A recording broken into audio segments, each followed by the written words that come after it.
You are a magical girl. You wish you were something else, but them's the breaks. It's night time. You're in the penthouse suite of a fancy upscale hotel, which is a real trade-up from the dinky apartment you call a home. Normally, this would be a cause for celebration, and at this time of night you'd either be dead drunk or well on your way being. But unfortunately, you're ass deep in a job you really weren't sure you wanted to take. So right now you're sober, the most you have been in, well, as far as you can remember. The assignment, security. The principal, a 16-year-old idol by the name of Minase Iori. She's been targeted by a group of hardcore otaku that seem to have a penchant for kidnapping and rape. It's already happened to her best friend, and it's your job to make sure it doesn't happen to her. Your mood hasn't improved much, but at least you're being professional about it.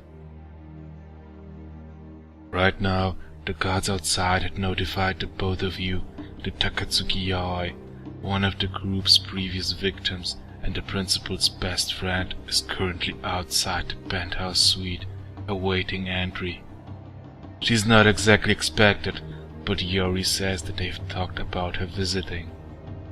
You're understandably paranoid, and you're not exactly eager to let anyone in, including the guards outside, but the principal seems to be adamant that it's perfectly alright. Please, Matsu-san. Yayoi, even in her state right now, she's of no threat to anyone.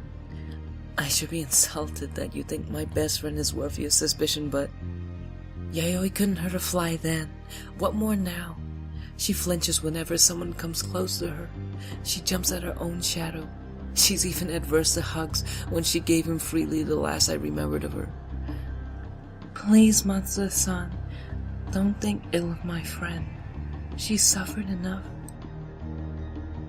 You glance down at the dainty, perfectly manicured hand gracing the scarred surface of your shield, and then back up at Iori's face, expression pleading.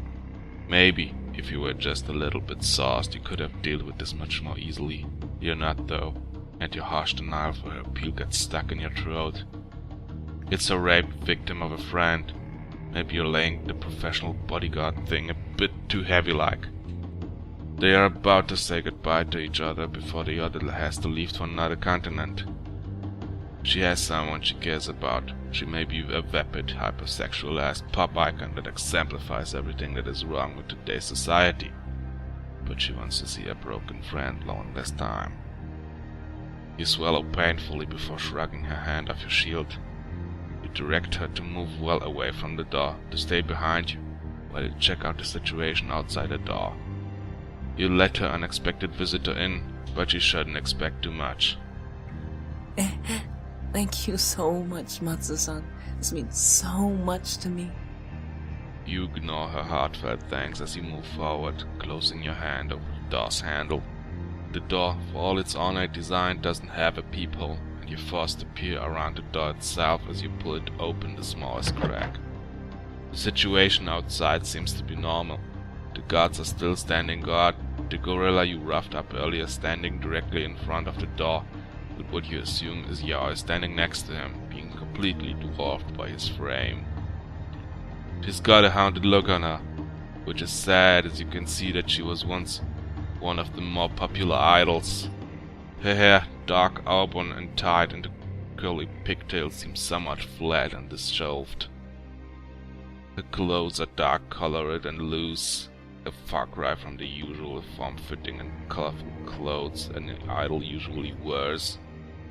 A shadow of her former self. You're quite familiar with that sort of thing. You're satisfied with what you see, and you increase the gap between the door and the door jamb just a bit more. Enough for your hand to slip through, and for both Yaoi and the guard to get a good look at you. Yaoi seems to be almost alarmed at the sight of your glowering stare, and shrinks back slightly.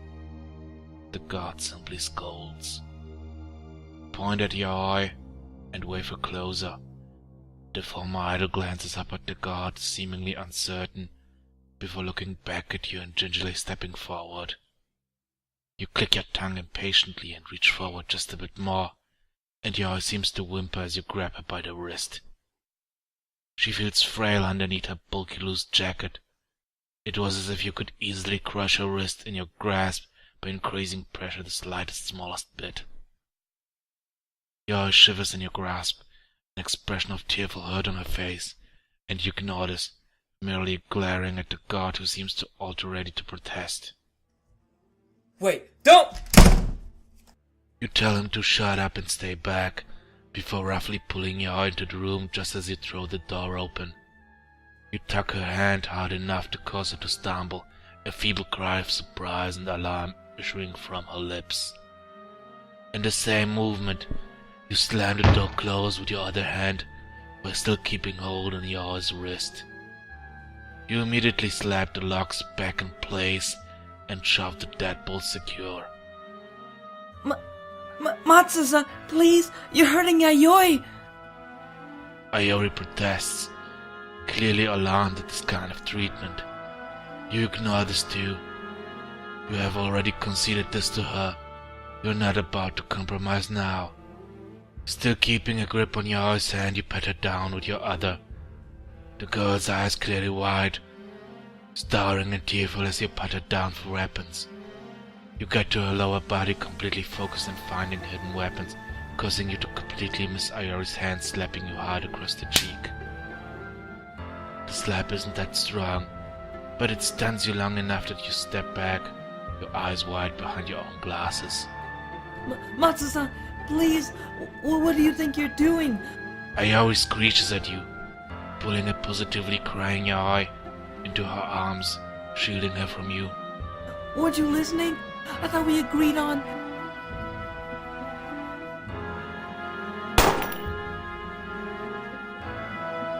Your cheek still burning at the spot where Iris' palm had solidly connected with your face. You glance towards the locked door, then back at the idol and the girl sobbing into her nightgown. You murmur what could be the lamest apology in the entire world, with your voice hoarse, thirst and cigarettes. It probably doesn't sound all that good. At least your breath is mighty fresh. Don't you think that I know that you're doing this for my safety? I'm just as scared as anyone else, but you don't need a manhandler like some piece of meat, Matsu-san. Iori snaps at you over Yoi's feeble sobs. I thought you'd be different from those idiots outside. I suppose I was wrong after all.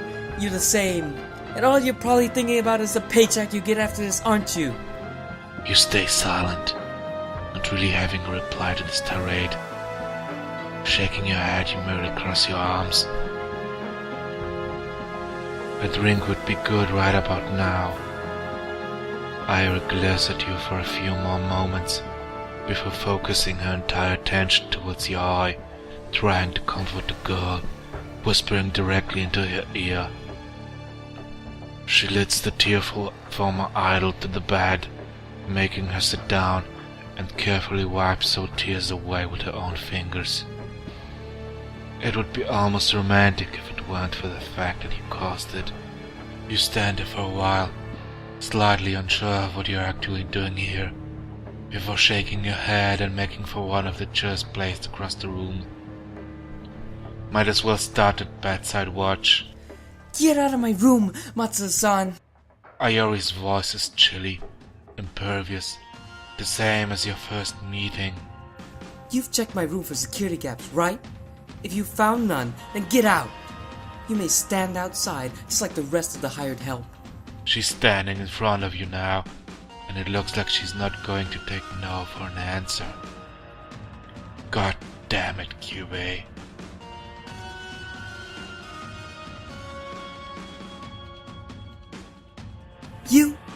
You just don't get it, do you? Iori is still enraged, but she seems to be getting a handle on her temper.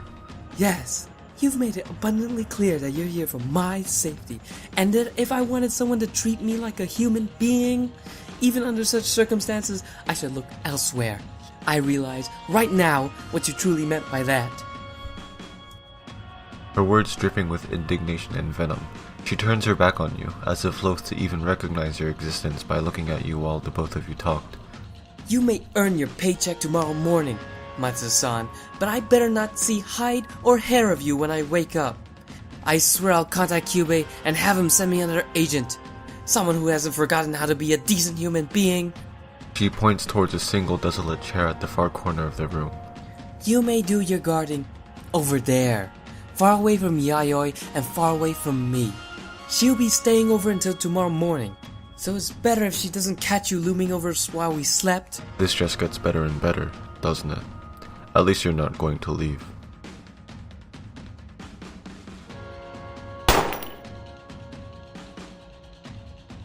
You may have apologized for earlier, but you're not about to make any more concessions. You tell her, or rather, the back of your head, that sitting from across the suite isn't really optimal to what you were paid to do. A bedside watch is what is going to happen. Both of them would simply have to just ignore your presence. I hate you, Matsu-san. No, I think I've gone past that. I pity you. You've allowed yourself to get to this state that you don't even fully comprehend why I'm angry at you and why I need to be as far away from you as possible. Now, I don't know who to be more frightened of, the otaku trying to kidnap me and rape me, or the girl I'm paying to protect me. She lets out a sigh and shakes her head. If you're gonna sit beside the bed, sit on the side where I'll be sleeping. I don't want you anywhere near Yayoi. She stalks off, quietly fuming, leaving you there to, well, you're not sure. Probably feel stupid, since that's what you've been doing. You glance at them, and they seem to be getting ready for bed, chatting with hushed voices. You turn towards the door leading out of the suite.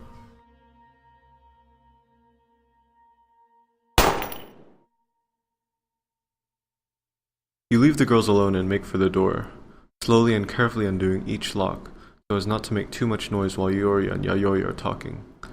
You pull the door open a few inches, and you call out for one of the guards. He seems to smirk at you, but he quickly smartens up at seeing your trademark glare. You ask for a transceiver, or something to help you hear the details about their patrols, and he hands you a foldable headset withdrawn from his own coat pocket. It seems to be his. You don't thank him as you snatch it out of his grasp, and slam the door shut before he could react. You swiftly engage the locks again, studiously ignoring the glare Iori is shooting at you. You're not exactly doing things right, but you're doing them how you've always done it, so it works out somewhat. Maybe. You don't know. You unfold the headset and slip it on, the single earbud sitting comfortably in your ear. You turn it on with a tap, and immediately you hear the clipped chatter of the guards as they make their patrols. Nothing of note, but you do hear them grumble about some whiskey-reeking little cunt ordering them around. You smile slightly at this, glancing back towards the two girls. They're already in bed, buried underneath the covers, and they seem to be, well, the painting in the completely opposite direction is suddenly interesting.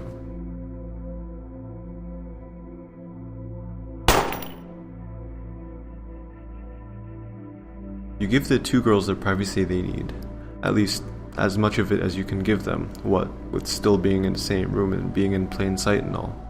Long ago, you probably would have been flustered at the sight of them, but now it's not really embarrassment over what they're doing, but more of being there while they're doing it. You lean against the wall next to the door, studiously keeping your eyes away from them, and wait for them to finish, so to speak. You fiddle with your phone while doing so. Tempting as it is to call mommy, doing so may ruin the current mood.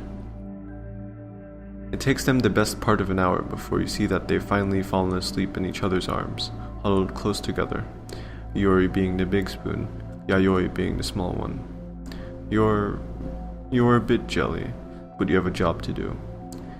You quietly make your way towards the bed, and take your seat at Iori's side, careful not to make any sudden moves that could make a noise and disturb them.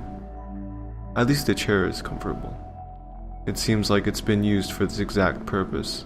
Actually, it's a bit too comfortable. It's more of a lazy boy chair than anything else, and you feel your eyelids getting droopy as you unconsciously let yourself sink into the soft cushions.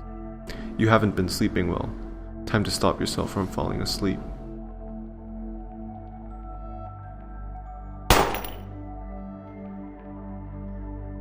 This is bad. You've been moving about ever since you woke up today, and you haven't really slept a wink since then. You're starting to feel the fatigue slowly seep in, your body somewhat giving in to this unusual level of comfort.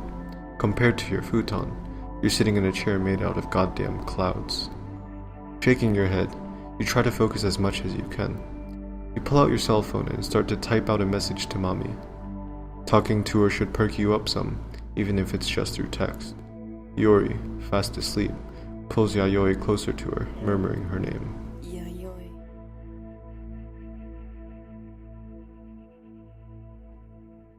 There's only so much room allowed in a single text message, so you break it up into parts that hopefully mommy won't mind reading. You ask her first if she's alright, then seg to what you're doing at the moment, that is, guard duty. You ask her what to do in your current situation with Iori, and what you can do to try and fix things. You end the series of messages with an apology of how late it is. Your phone beeps quietly as it notifies you that you've successfully sent the message through, and you stuff it back into your inventory. Now, the hard part. You need to get into the refrigerator and the caffeine it contains. You've decided to use what you have in a somewhat creative manner. You don't like doing this at all, stopping time itself for things like this, but this could end up being a matter of life and death.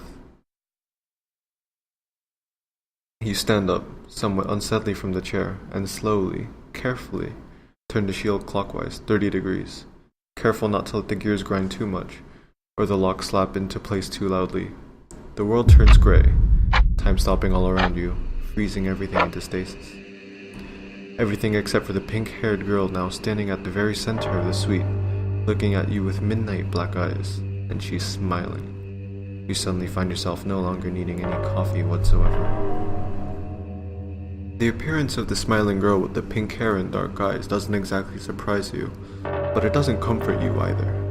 The entire world rippling in its dull cast iron shade, and you glance back at the bed where your principal and her friend lay sleeping. He's still there, still asleep, frozen in time but safe. Everything's alright, except for the sudden reunion. You turn back towards the apparition, who is still standing there, quietly, smiling at you like an idiot. You make to cancel the time stop, your left hand closing over the rim of your shield. But it's then that she slowly waves at you, as if trying to make you come closer. You're not crazy, of course. You pull your shield back into its original position, and the time resumes its normal flow. The phantasm disappears along with the time stop, as if it never were. Christ, you don't really need this, do you?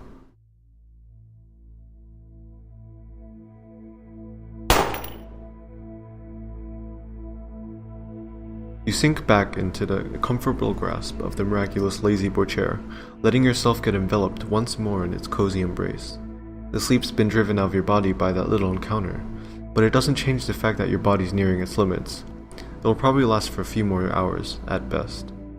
As you mull over the appearance of the pink-haired bitch, you hear the soft beep notifying you of a message received. It must be mommy's reply, you think, as you make to pull your phone out of your inventory. Flipping the clamshell device open, you squint at your phone's screen. It's not mommy's reply. The number is the same one as the sender of that message where you were told to move on, to get on with your life. It reads, "Wake up."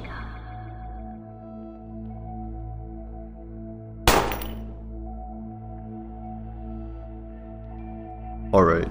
You're not really digging the cryptic messages sent in a vaguely passive-aggressive ex-girlfriend, boyfriend, life partner way, so you call the sender back. You hold the device up to your ear, and immediately you hear ringing. Once, twice, 3 times, and then it picks up. What you hear is not what you expected. You hear someone, female, screaming for help.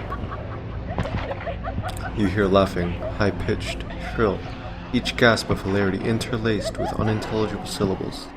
You hear gunshots in the background, lots of it, high caliber. A few moments, and the line goes dead. Well, that was strange. But not as strange as Takatsuki Yayoi, standing in front of you, wearing nothing but her birthday suit, her eyes half-lidded, glazed over. She murmurs Iori's name, and all too suddenly clambers onto your lap, straddling your stocking-clad hips, pressing her body against yours. You're not exactly sure how to deal with this right now.